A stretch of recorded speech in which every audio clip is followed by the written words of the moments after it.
Bonjour les Chingus, j'espère que vous allez bien. Moi je reviens tout juste d'un voyage de 2 jours dans le sud de la Corée du Sud, oui tout au sud, et donc j'ai décidé de vous en parler aujourd'hui dans cette vidéo. Ce vlog sera un peu spécial car je vais vous montrer des images de mon voyage et également vous donner quelques indications face caméra, donc notamment mon ressenti car il y a tellement de choses à dire sur ce festival. J'ai ressenti absolument toutes les émotions, que ce soit du fun, de la tristesse, de la colère et également de l'extase car c'était incroyable. Sans plus attendre, entrons dans le vif du sujet. Le festival où je suis allée, c'est le festival du miracle de la mer de Jindo.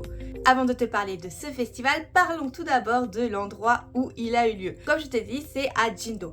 Je suis quasiment sûre que tu n'as jamais entendu parler de Jindo, à part peut-être si tu me suis sur Instagram, je te mets mon compte juste ici, tu pourras voir tous les voyages que je fais au jour le jour. Pourtant, c'est la 3e plus grande île de la Corée du Sud.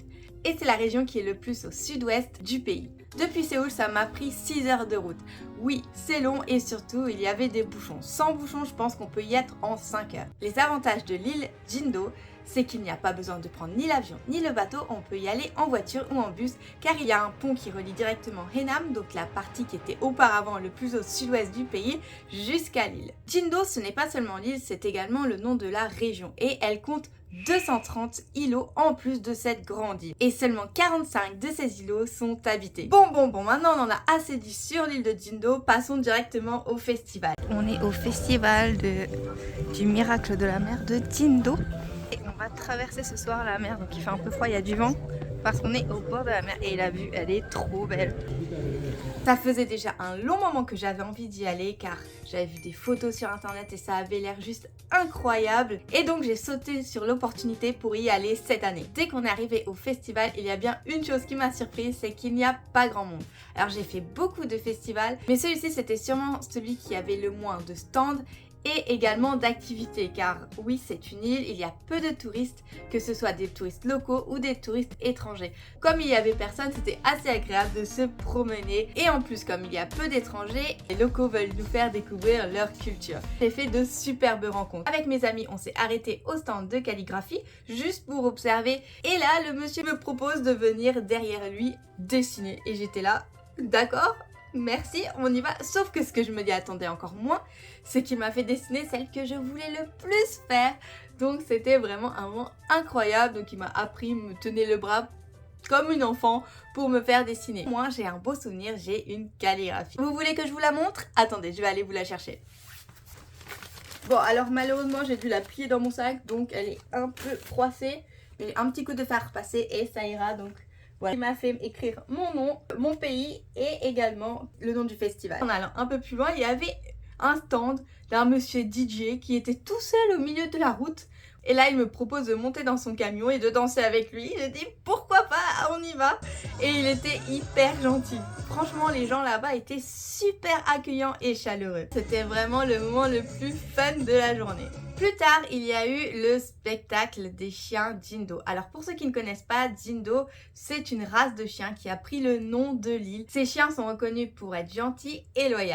Je dois bien l'avouer, la performance au début était hyper impressionnante. Les chiens ont peint un arc-en-ciel qui est le symbole de l'île que vous comprendrez plus tard dans la vidéo.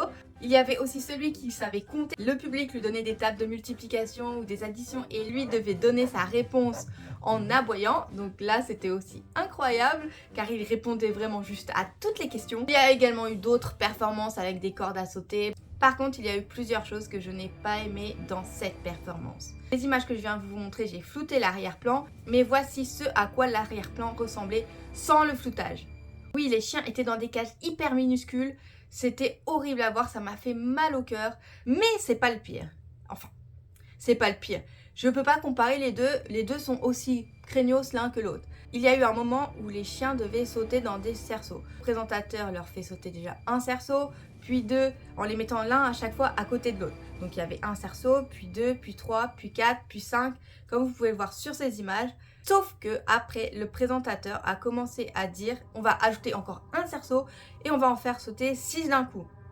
Les dresseurs et le public étaient là, monsieur c'est de trop. Ça se voyait que les chiens étaient déjà en panique pour les 5 cerceaux, alors là les 6 c'était pas possible. Et ce qu'on redoutait tous est arrivé, c'est-à-dire que les chiens se sont emmêler les pattes dans les cerceaux. C'était horrible à voir, donc je préfère ne pas les mettre dans cette vidéo, mais sachez que ça, je n'ai pas du tout aimé, ça m'a même mis en colère. Et les quelques autres personnes qui n'étaient pas coréens et qui étaient avec moi, on pensait exactement la même chose.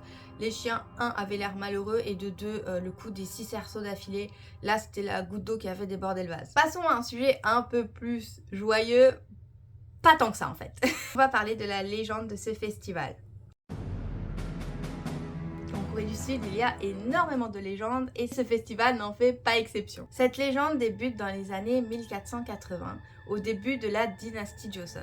Pendant 200 ans, des villageois ont vécu sur l'île d'Indo.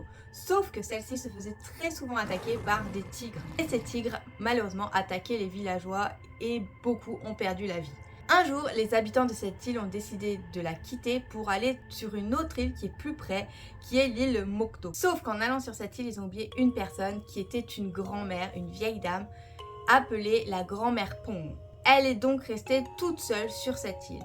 Tous les jours, la grand-mère était triste et elle priait pour pouvoir revoir les membres de sa famille qui étaient partis sur l'autre île. Puis un jour, au mois de mars, dans son rêve, elle a rencontré le roi du dragon de la mer. Celui-ci lui a dit que si elle suivait le chemin arc-en-ciel, eh bien elle pourrait retrouver sa famille. Le lendemain, devinez quoi, le chemin arc-en-ciel est apparu.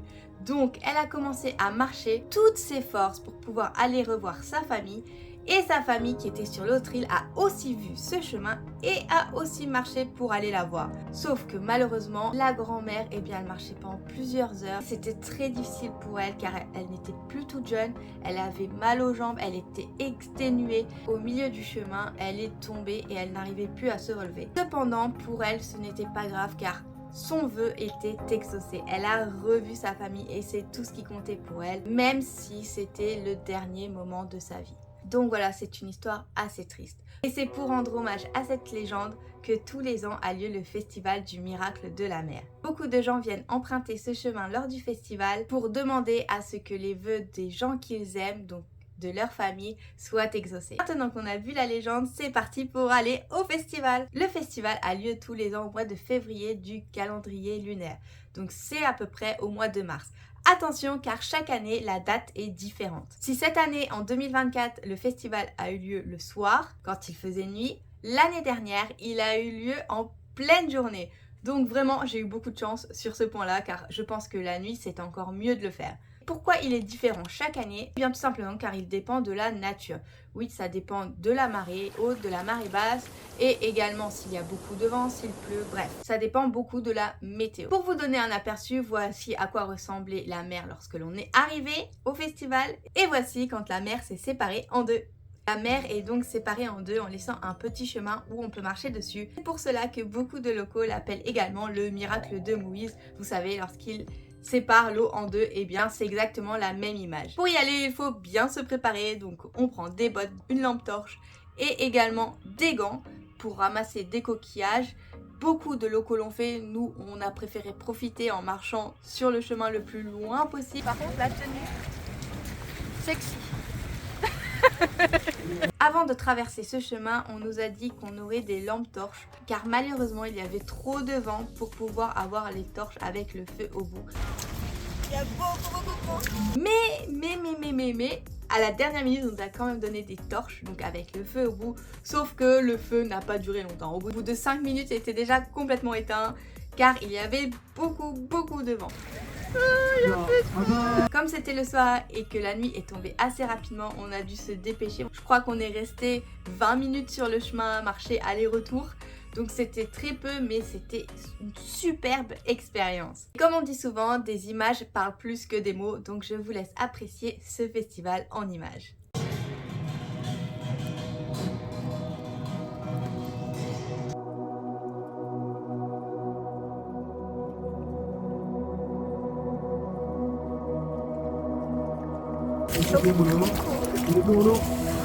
장화 같은 것도 좀 벗고 J'ai eu un véritable coup de cœur pour ce festival et surtout pour le thème, donc le fait de prier pour que les vœux des personnes que l'on aime et de sa famille se réalisent. Ça, c'est quelque chose que j'aime beaucoup. Si tu as aimé cette vidéo, n'hésite pas à t'abonner, à lâcher ton plus grand pouce bleu et à me dire en commentaire si tu aimes ce style de format vlog. Et moi, je te dis à la semaine prochaine pour une nouvelle aventure en direct de Corée du Sud.